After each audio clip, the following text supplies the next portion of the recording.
Aquest passat dimarts, 23 de desembre, hi ha hagut ple de l'Ajuntament de Manlleu. De nou, al començament, hi ha hagut un minut de silenci en record de les víctimes per violència masclista que hi ha hagut el darrer mes al nostre país. Un dels punts a destacar d'aquest ple, que no dura pas més d'una hora, ha sigut l'aprovació de crèdits extraordinaris i suplements de crèdit per l'import de 21.365 euros i que es destinaran a pagar interessos de demora, impostos de producció d'energia elèctrica i equips informàtics. Aquests crèdits es podran pagar per la baixa de donacions d'altres partides, com per exemple interessos de préstecs, interessos de bestretes i servei de recaptació.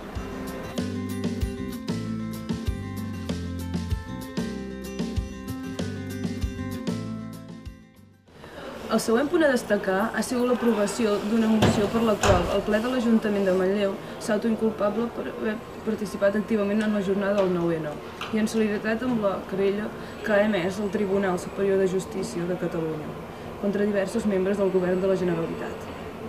Aquesta moció es va aprovar amb gairebé tots els vots a favor, excepte els 3 regidors no adscrits, exmembres de Plataforma per Catalunya, que van votar en contra.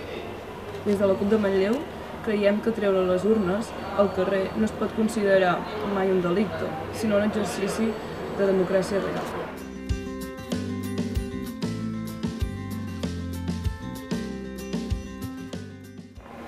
Al final del ple municipal hem formulat dues preguntes.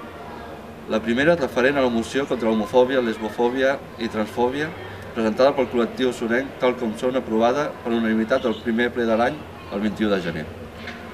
Des de la CUP en el seu moment vam celebrar l'aprovació d'aquesta moció, que proposava mesures molt interessants i necessàries per avançar a l'erradicació de qualsevol tipus de discriminació per raó d'orientació sexual o identitat de gènere a Manlleu. Aquella moció declarava Manlleu ciutat respectuosa amb la diversitat sexual i instava a elaborar un pla local contra l'homofòbia, la lesbofòbia i la transfòbia al llarg de l'any 2014. També oferir i promocionar un servei de denúncia de discriminacions a través de l'Observatori contra l'Homofòbia.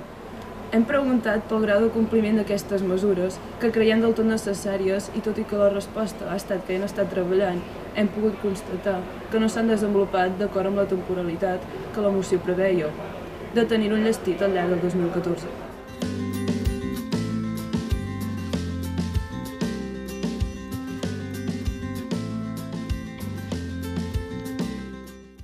En la segona intervenció de la CUP hem comentat que fins ara la web de l'Ajuntament els documents relacionats amb els pressupostos sempre s'han penjat en format PDF.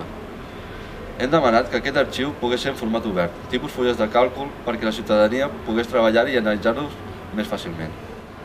La resposta per part de l'Ajuntament ha estat que prenen nota de la proposta i estudiaran si hi ha cap qüestió legal per poder-la tirar endavant o no.